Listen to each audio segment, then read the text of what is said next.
क्या मैं आपसे पूछ सकता हूं कि आप लोग इस संसार में क्यों आए हैं? क्यों भैया, आप इस संसार में काहे आए हो? बैठे बैठे मेहनत मेहनत तो गधा कर रहा है। मेहनत तो गधा सबसे ज्यादा करता है। भैया आप बताओ, आप काहे के लिए संसार में आए हो? आप बताओ।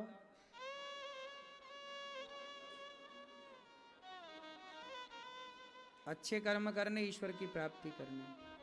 आप बताओ, कर रहे हो भजन भगवान का कि केवल बता ही रहे हैं? लोग बता भी देते हैं कि हम भगवान को पाने आए हैं। क्या पाप आए? क्या प्राप्त कर पाए? क्यों टोपी वाले भैया, क्यों आए हो संसार में?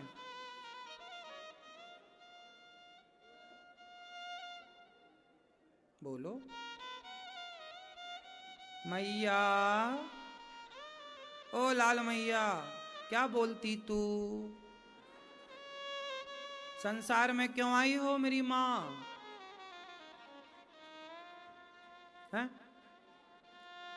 भगवान पे कृपा करने? हैं? ठीक है, हम इस संसार में क्यों आए हैं? आने का मूल कारण क्या है? विवाह करने आए हैं क्या? बच्चा पैदा करने आए हैं क्या? हम इस संसार में क्यों आए हैं? क्यों भेजा है हमें भगवान ने? तो सुनो, एक राजा ने अपने 3 मंत्रियों को बुलाया। यहां 3 मंत्री आए। तीनों मंत्रियों को राजा ने एक एक झोला पकड़ाया, तीनों को बिल्कुल बराबर बराबर झोला। जा, ये झोला पकड़ो, और बगीचा है सामने फलों का, जा ताजे ताजे ताजे ताजे फल तोड़ करके लाओ। टाइम दिया राजा ने सबको, प्रॉपर टाइम दिया कि 3 घंटे का टाइम है, आपको 3 घंटे में झोला भर के लाना है। जा, 3 मंत्री हैं, 3 घंटा है, 3 झोला है, बगीचा एक है। एक बगीचे में जाओ, बहुत सारे फल लगे हैं, मौसमी मौसम के सारे हैं वहां, जा तोड़ कर लाओ। एक मंत्री गया, ईमानदारी से पेड़ पर चढ़ा, ताजे ताजे फल उसने तोड़े, झोला तैयार करने लग गया। दूसरा मंत्री आया, उसने वहां पर देखा कि बढ़िया ठंडी हवा चल रही है, ठंडक है, बोला 3 घंटे हैं, थोड़ा 1 आध घंटे लेट लूं, विश्राम कर लूं। तो पेड़ की छांव में बढ़िया हवा चल रही थी, ठंडक थी, लेटा लेटा तो सो गया, और जब सोया तो गहरी नींद में चला गया।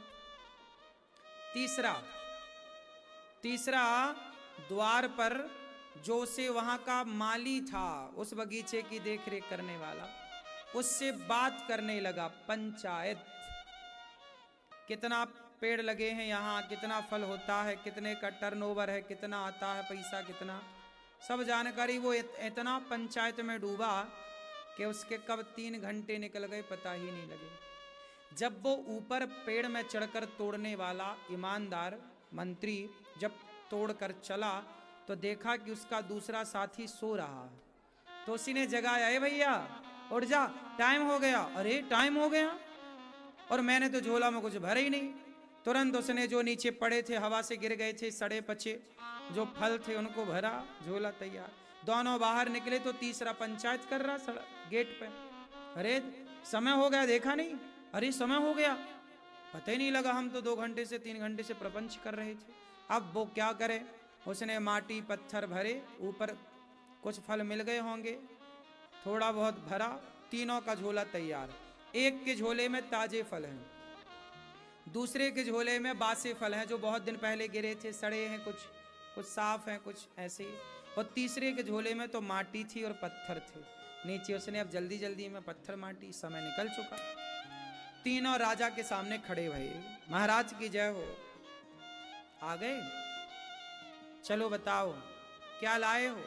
तीनों ने कहा महाराज झोला तैयार है, ताजे ताजे ताजे ताजे फल। राजा ने चौथे मंत्री को बुलाया, बोले इन तीनों को जेल में डाल दो, अलग अलग जेल में डालना, और तीनों को खाने में वही देना जो इन्होंने झोले में भरा है। अब तीनों को जेल में बंद कर दिया। अब जिसने ताजे फल भरे थे उसका तो कुछ नहीं बिगड़ा, सवेरे 2 खाए, शाम 2 खाए, मस्त। दूसरा भी सड़े भरा था, 1 दिन 2 दिन तो गुजारा हुआ, पर सड़े से सड़े और सारे फल सड़ते चले गए। अब वो सड़े फल खाए तो बीमार पड़े, और ऑप्शन था नहीं, तब वो लगा चिल्लाने बीमारी से। 8 और समस्या तीसरे की थी प्रपंची की। वो क्या मट्टी खाए, पत्थर खाए? अब ये बताओ मुझे आप लोग, उन 3 में 2 लोग परेशान हैं। राजा ने कहा इन लोगों को 1 महीने तक जेल में रखना है, और खाने को वही केवल जो भरा है। तो भैया 4, 6, 7 दिन बाद तो वो मर गया जिसके माटी और पत्थर थे, भूखा तड़प तड़प के मर गया भूख से। दूसरा बीमार पड़ गया और बीमारी से मर गया 10-15 दिन बाद। लेकिन तीसरा बड़ा स्वस्थ है। क्या आप मुझे बता सकते हैं कि वो स्वस्थ है? और वो 2 जो मर गए, एक बीमार बिल्कुल मरने की स्थिति तक पहुंच गया, और ये जो एक मर गया, दूसरा मरने की स्थिति में, और तीसरा स्वस्थ है। इन तीनों की स्थिति का जिम्मेदार कौन है, बस ये बताओ। राजा जिम्मेदार है, राजा ने जेल में डाल दिया ना तीनों को। कौन जिम्मेदार है? टोपी वाले भैया बताएंगे कौन जिम्मेदार है? हैं? हैं? कौन जिम्मेदार है? बोलो बेटा, कौन जिम्मेदार है? वो स्वयं। राजा ने तो एक साथ समय दिया था, जाओ फल लेकर आओ। आप ही प्रपंच में उलझ गए, आप ही सो गए। इसलिए कहता हूं, ये कहानी उन मंत्रियों की और राजा की नहीं है, ये कहानी हम सब की है। अब सुनो इसे दूसरे तरीके से। कहानी वही है, एंगल जरा बदल जाएगा। एक राजा ने मंत्री को बगीचे में भेजा। एक राजा मतलब भगवान राजा है। भगवान ने हम सबको भेजा, संसार एक बगीचा है। संसार एक, इस बगीचे में आप और हम आए, क्या करने आए? फल लेने, अच्छे अच्छे कर्मों के फल। क्या लेने आए? अच्छे अच्छे कर्मों के फल। लेकिन यहां कुछ लोग तो अच्छे कर्मों में लग गए। वो एक मंत्री ईमानदार पेड़ पर चढ़ के ताजे ताजे फल तोड़ता रहा, झोले में भरता रहा।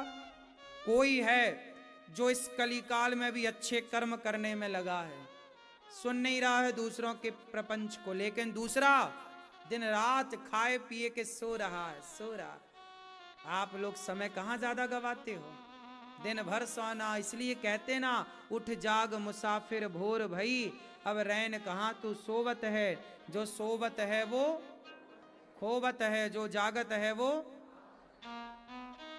तो एक आदमी अच्छे कर्म कर रहा है और दूसरा व्यक्ति सो रहा है, और तीसरा क्या कर रहा है? पंचायत। आप लोग भी दिन भर प्रपंच करते हैं, दिन माताएं बहनें 2-2 घंटे चुगली कर लेती हैं, इसकी उसकी, उसकी इसकी, इसकी वैसी वैसी, कैसी कैसी, सब हो जाता है। समय का, समय की ऐसी वैसी तैसी सब हो जाती है। सही है? दिन भर आप पंचायत करते हो, दिन भर उसकी बातें उसकी बातें उसकी बातें करते हो। इन्हीं बातों में आपका सारा समय बीत जाता है। दिन भर निंदा, दिन भर चुगली, उसकी बात उसकी बात। आप लोग कहीं बैठकर भगवान की बात नहीं करते, उसकी बात करते हैं जिससे आपका कोई लेना और देना नहीं है। पड़ोसन की बात, पड़ोसी की बात, परिवार की बात, क्या पाओगे इससे? बात करो तो भगवान की बात कर लो, अच्छी बात कर लो। ना तो अच्छी बात हुई, भगवान की बात हुई। इसी काम को करते करते आपका टाइम बीत गया, और जब बीत गया तो वापस आपको परमात्मा के सामने खड़ा होना पड़ता है। और भगवान बोलते हैं कि मैंने तुझे भेजा था क्या करने? इस संसार में अच्छे अच्छे कर्म करने। जाओ अच्छे कर्म करो। बेटा चुप रहो, शांत रहो। क्या करने के लिए भेजा भगवान ने? अच्छे कर्म करने। ऐसा कर्म करो, ऐसा कर्म करो कि आपके उस कर्म से, जैसे मीराबाई ने ऐसे कर्म किए कि कर्म से परमात्मा प्राप्त हो गए। हम अच्छे कर्म करते हैं, नेकी सच्चाई अच्छाई के राह पर चलते हैं, तो हमें अच्छे कर्मों के बल पर केवल धन धान्य नहीं, भगवान भी मिल जाते हैं। उस परमात्मा की खोज में हम आए हैं, उस ईश्वर को पाने आए हैं कर्मों के द्वारा। भगवान भी मिलेंगे तो कर्म से ही मिलेंगे, फ्री में तो भगवान भी नहीं मिलते।